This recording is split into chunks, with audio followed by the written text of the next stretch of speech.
Giants and Nephilim. These legendary figures have left many mysteries around the world for centuries. But what if I told you that they are not just myths of the past? Yes, you heard that right.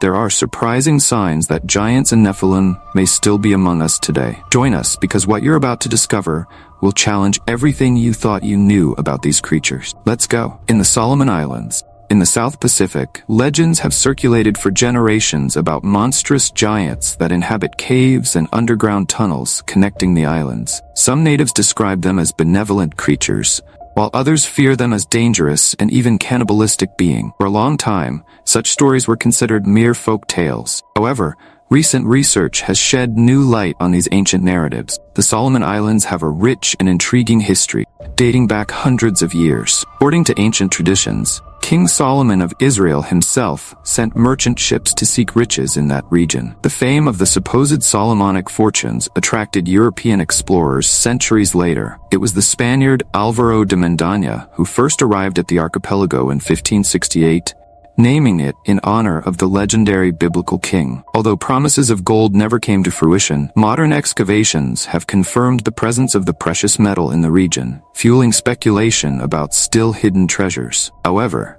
more than its mineral riches, the Solomon Islands were known for the reports of giants who lived there. Witness descriptions speak of beings up to 3 meters tall, with long black, brown, or reddish hair, red eyes, flat faces, and huge mouths. Despite their frightening appearance, some natives claim that these giants were intelligent and had their own social organization. Another thing that the natives say is that you need to be subscribed to our channel to stay up to date with the biggest curiosities in our world. Take advantage and sign up now. Now that you've done that, let's continue. It is estimated that thousands of them inhabit a complex network of underground caves. At first glance, it may seem unlikely that so many large beings would go unnoticed. However, the Solomon Islands are not the only place where similar legends have emerged. On the other side of the world, in the U.S. state of Nevada, Paiute Indians told stories about the Sitka, red-haired men and women, up to 12 feet tall, who would have inhabited the region before the tribe's arrival. Unlike the peaceful giants of the Solomon Islands, the Sitka were described as hostile and cannibalistic creatures. According to legend, several indigenous tribes came together to fight these giants, cornering them in a cave. The natives then set fire to the entrance, killing the Sitka, who tried to escape with arrows or asphyxiation. The site became known as Lovelock Cave and has intrigued archaeologists for decades. Excavations at Lovelock Cave have revealed enormous human skulls, 38-centimeter sandals, and huge handprints on the walls. Such findings continue to fuel debates in the scientific community and arouse public curiosity. While in the United States, unusual cases are often hushed up or denied, other countries deal more openly with extraordinary discovery. In Peru, for example, there are historical records of Inca kings of enormous height and red or blonde hair. At the Lima Gold Museum, it is possible to see the clothes and preserved head of one of these monarchs, estimated to be 3 meters tall. Its skull is twice as large as that of an average human being. Unlike the USA, in Peru there are countless giant skulls and skeletons on display in museums across the country. Many of these remains are abnormally shaped and surprisingly date back just a few centuries, not millions of years ago, as one might assume. Evidence of the existence of giants has been found in several parts of the world. In Wales, a 29-kilogram sledgehammer was discovered in an old copper mine. In Iran, excavations have revealed axes, swords, and other weapons of colossal proportions. Remains of large beings have also been located in Arizona, California, Ohio, and other regions. But no account is as shocking as that of someone who claims to have personally witnessed the existence of these giants. Marius Borean, a former aeronautical engineer with the Royal Australian Air Force, moved to the Solomon Islands in 1995. There, he worked as a pilot and helicopter mechanic, becoming fascinated by the local culture. By marrying a native, Borean became part of the community and frequently heard stories about giants. Initially skeptical, he was intrigued to realize that the islanders treated the subject not as a legend, but as part of their history. Driven by curiosity, Borean began interviewing natives and collecting testimonies, including eyewitness accounts. He compiled all this information in the book Mysteries of the Solomon Island Adventures, where he details not only cases involving giants, but also UFO sightings and conspiracy theories.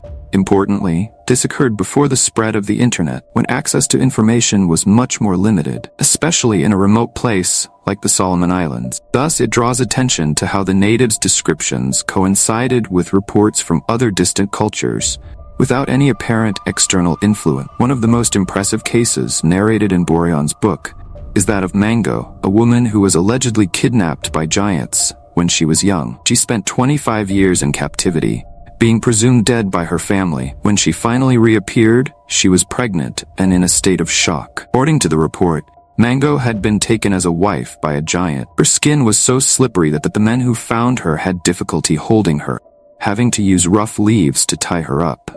She gave birth to a half-giant boy who was killed at age 5 for fear that history would repeat itself. Mango never regained his sanity and passed away shortly afterwards. Similar stories of sightings and encounters with giants on the islands are recounted in Bourion's book. While some may question the veracity of these reports, it is difficult to dismiss them completely, especially considering the numerous records of giants across cultures, including religious texts such as the Bible. In addition to its spiritual character, the Bible is considered by many scholars to be a valuable historical document. Archaeologists often use biblical passages as a guide for excavations, having made important discoveries based on these texts. In the book of Samuel, there is a famous description of the giant Goliath, almost 3 meters tall and equipped with armor and weapons of extraordinary proportion. But Goliath was not the only one. The biblical text mentions other Philistine giants defeated by the Israelites. The first mention of giants in the Bible, however, appears much earlier, in the book of Genesis. There, they are called Nephilim, beings of mysterious origin, who would have inhabited the earth before and after the flood. Could the supposed giants of the Solomon Islands be descendants of this ancient lineage? In addition to civilian reports, there are also intriguing military records of encounters with giants in the Solomon Islands. During the Battle of Guadalcanal in World War II,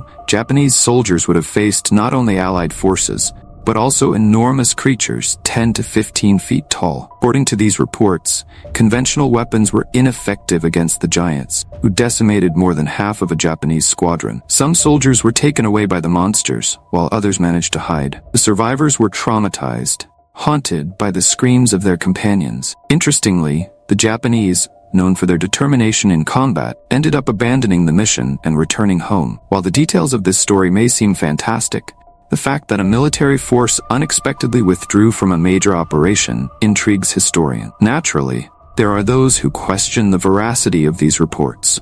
After all, the Solomon Islands have been inhabited for at least 32,000 years and were extensively mapped for mineral resources in the 1950s and 1960s. How could such large creatures go unnoticed for so long? An alternative theory suggests that Japanese soldiers may have faced native warriors using guerrilla tactics in the jungle, similar to what occurred decades later in Vietnam. Cannibalism practiced by some local tribes could explain the reports of soldiers being devoured. Another possibility is that the supposed giants were actually exceptionally tall people. Gigantism, a medical condition that causes excessive growth, was more common in the past due to a lack of treatments. Individuals like Robert Wadlow at 2.72 meters, or current record holder Sultan Kosin, 2.51 meter, could easily be mistaken for supernatural creatures in a hostile and unfamiliar environment. Throughout history, several scammers and forgers have contributed to discrediting reports about giants. One of the most famous cases was that of the Cardiff Giant, plaster statue buried and discovered in 1869 to simulate the fossil of a 3-meter man. The fraud was even mentioned by President Abraham Lincoln before being unmasked. Digitally manipulated images also helped spread unfounded rumors about discoveries of giant skeleton. Although many of these montages were created as a joke or for editing contests, they ended up being shared as if they were real. Faced with so many falsifications and exaggerations, it is understandable that many skeptics completely rule out the possibility of the existence of giants. However, archaeological evidence, historical records, and the persistence of these legends across such diverse cultures suggest that there may be something more behind these myths. The world still holds many secrets and inexplicable mystery. It would be naive to believe that we know every detail about the history of humanity and the creatures that once inhabited our planet. So, the question that remains in the air is this. Do you believe that beings like giants and Nephilim are still alive among us? Well, leave your answer below in the comments. Take advantage and click on this video that is now appearing on the screen, because I separated it especially for you. Well, that's it, and until next time, curious one.